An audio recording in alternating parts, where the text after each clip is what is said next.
자, 여러분 안녕하세요. 이퀄의 남인혁 컨설턴트입니다. 자, 오늘은 여러분들께 그 컨설팅 업계의 채용 프로세스를 간략히, 이게 얘기하자면 사실 굉장히 길게 얘기할 수도 있는 부분인데 아주 간략하게 설명을 좀 드리려고 영상을 준비를 했고요.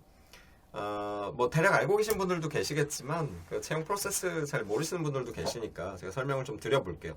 일단 제가 지금 설명드리는 거는 기본적으로는 이제 신입 공채 기준입니다. 여러분 컨설턴트들도 공채 시즌이 있어요. 컨설팅 회사들도. 공채를 진행하는 회사들이 여러분 근데 수시 진행도 합니다.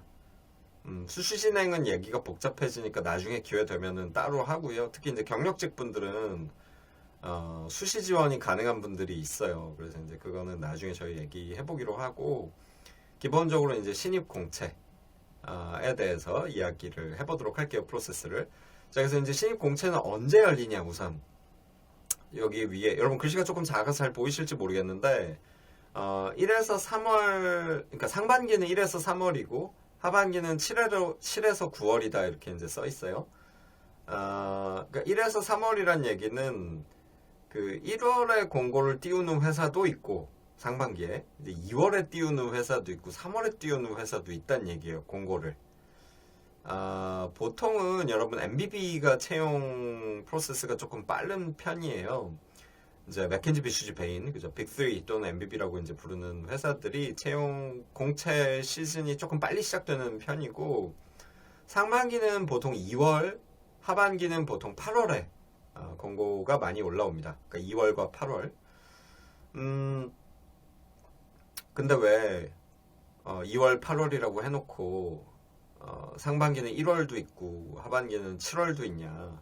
그러니까 이 MBB 회사들이 그 레귤러 프로세스는 2월이랑 8월인데 얼리 프로세스라고 해서 1월이나 7월, 그러니까 한 달 정도 빨리 공고를 올리는 경우들도 있어요. 그래서 제가 포함시켜놨고 반면에 여러분 세컨티어, 뭐 빅4, 회계법인 이런 데들은 역시 뭐 1월이나 2월에 띄우는 경우도 있고 상반기, 하반기에 7, 8월에 띄우는 경우도 있지만 보통은 이제 3월이랑 9월, 그러니까 조금 늦게 MBB보다는 보통 공고를 많이 띄웁니다. 그래서 이제 공고 뜨면 서류가 한 보통 1주에서 2주 정도 서류를 받죠. 그래서 이제 마감하고 서류 마감되면 테스트 있는 회사들이 있고 아니면 어떤 회사들은 바로 인터뷰 올라갑니다.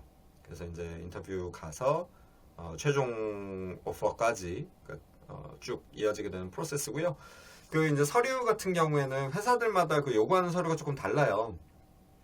보통은 이제 영문 레주메, 뭐 CV라고 부르시는 분들도 있죠. 회사들도 있는데 이제 영문 레주메라고 생각하시면 되고 보통은 원 페이지짜리, 한 페이지짜리 영문 레주메 내시면 돼요. 신입분들은. 이제 가끔 국문 이력서 내라고 하는 회사도 있긴 있습니다. 근데 이제 보통은 영문 레주메만 있으시면 되고요. 어떤 회사는 이 레주메만 받아요. 근데 또 어떤 회사들은 에세이나 커버레터도 받습니다. 에세이를 받는 대표적인 회사는 맥킨지, 커버레터를 받는 대표적인 회사는 베인앤컴퍼니가 있어요.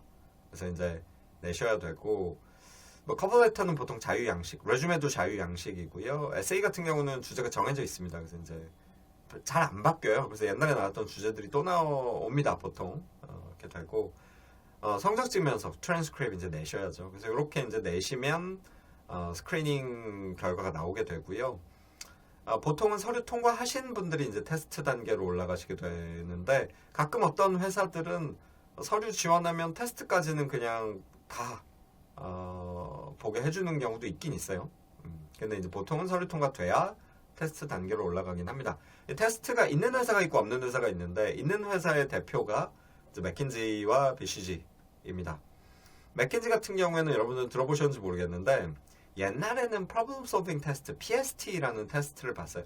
여전히 가끔 진행되는 경우가 있긴 한데 요즘은 PST를 거의 진행하지 않고 Problem Solving Game, 그러니까 온라인 어세스먼트인데 온라인 테스트인데 이제 게임 형태의 테스트가 있어요. 언제 기회 되면 제가 이것도 자세히 말씀드릴 텐데 진짜 게임입니다. 근데 이제 여러분의 그런 사고방식이나 이런 것들을 평가하는 이제 테스트이고 이 온라인 게임을 보시게 되고요. 맥킨지에서는 BC 같은 경우에는 이제 케이스예요. 온라인으로 보는 비즈니스 케이스고 뭐 객관식 문제도 있고 뭐 계산 문제도 있고 뭐 그래요. 그래서 이런 테스트를 통과해야 이제 인터뷰 기회가 주어지게 됩니다.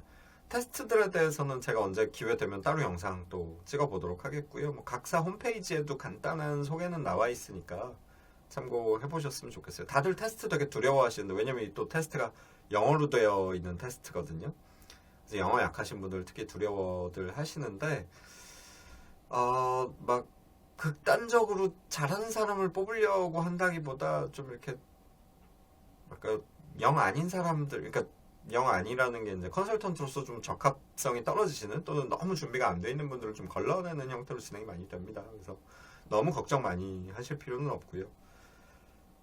근데 어쨌든 탈락자가 나오긴 나와요. 그래서 준비를 조금 또는 정보라도 조금 구해보고 이제 테스트를 보시는 게 좋고 그 다음에 이제 인터뷰죠. 그래서 서류 통과하면 테스트 연락이 금방 오고요. 테스트 또 통과하면 금방 옵니다. 이 금방이라는 얘기는 뭐 빠르면 하루 이틀 만에도 연락이 와요. 그래서 이제 인터뷰 진행되시게 되고 여기 써 있는데 뭐 적게는 보통 2라운드, 많게는 3라운드, 4라운드 보는 회사도 있긴 있어요. 또 회사들마다도 다르지만 뭐 때에 따라서 조금 다르기도 합니다. 근데 어쨌든 보통은 2라운드에서 4라운드 정도를 보고 라운드별로 인터뷰를 1번 또는 2번 정도씩 봐요. 그러니까 라운드 수로는 2라운드에서 4라운드, 그러니까 라운드마다 합격 불합격이 결정이 되는 거고 각 라운드에서 인터뷰 1번만 보는 경우도 있고 2번만 보는 경우도 있습니다. 보통은 1대1인데 뭐 그룹 인터뷰를 보는 회사도 있어요. 아마 딜로이시였나 어디였나가 제가 지금 정확히는 기억이 안 나는데 그룹 인터뷰가 있었다 없었다 하는 것 같고 어쨌든 보통은 1대1 인터뷰입니다. 보통은 1대1 인터뷰고요. 1대1 인터뷰에서는 소위 이제 인성 면접 비슷한 건데 피드 인터뷰 또는 이제 퍼스널 익스피리언스 인터뷰 이런 게 조금 진행이 되고 주된 시간은 보통 케이스 인터뷰로 보내게 됩니다. MBB는 이게 뭐 어떤 라운드에서는 핏, 어떤 라운드에서는 케이스라기보다는 그냥 보통 매 라운드 핏과 케이스를 보고요. 근데 BCG가 올해 조금 바뀌어가지고 뭐 그것도 나중에 자세히 얘기하겠지만 형태가 조금 달라졌어요. 근데 어쨌든 매 라운드 여러분들이 기본적으로는 핏과 케이스를 같이 준비를 하시는 게 좋습니다. 그리고 이런 핏 인터뷰와 케이스 인터뷰를 통해서 여러분들이 컨설턴트로 적합한지를 평가를 받으시게 되는데 답을 맞추냐 못 맞추냐를 떠나서 그건 이제 테스트고 인터뷰에서는 이제 역량에 대한 평가죠. 그래서 주된 평가 요소는 이제 problem solving skill 기본적인 거죠. 문제 해결 가능하냐. 그다음에 이제 비즈니스 센스 또는 비즈니스 어큐먼, 그러니까 비즈니스에 대한 기본적인 상식이나 센스가 있냐. 그리고 이제 왜냐면 우리가 말이 통해야 되니까요, 그죠? 그 다음에 이제 커뮤니케이션 스킬이나 프레젠스. 뭐 어떤 회사에서는 이걸 퍼스널 임팩트이라고 표현하기도 하는데 이런 퍼스널 임팩트 차원의 커뮤니케이션이나 프레젠스에 대한 테스트도 이루어집니다. 왜냐하면 컨설턴트라는 직업 자체가 혼자 막 문제 해결하는 직업이 아니고 이걸 클라이언트와 또 팀 내부에서도 끊임없이 커뮤니케이션을 하고 상대를 설득시켜야 되는 이제 일이기 때문에 이런 것들을 종합적으로 평가를 받으시게 된다 생각하시면 되겠고요. 단계가 복잡해 보이지만 라운드에 대한 디시전도 굉장히 빠르게 결정이 되고 이래서 금방금방 진행돼요, 여러분. 정신없이 진행이 됩니다. 그래서 보통 일반적인 대기업이나 이런 데들보다 공채 시즌이 조금 빨리 시작되고 조금 빨리 끝나는 편이에요, 보통. 그렇게 생각해 주시면 되겠습니다. 그래서 가장 기본적인 채용 프로세스에 대해서 오늘 정리를 해드렸고요. 근데 이제 회사마다 디테일이 좀 다르고 그때그때 조금 또 달라지니까 감안해서 들으셨으면 좋겠고요. 오늘 내용은 여기까지 진행하도록 하겠습니다. 뭐 도움 되셨다면은 좋아요, 구독 눌러주시고요. 계속 영상 올릴 테니까요. 그리고 또 당장 특정 회사나 뭐 자신의 상황에 대해서 또 상담 필요하신 분들은 상단에 있는 연락처 또는 카카오톡 이런 쪽으로 이제 이커리어로 상담 문의 주시면 되겠습니다. 자, 오늘도 수고 많으셨고 도움되는 영상으로 또 찾아뵙도록 할게요. 수고하셨습니다.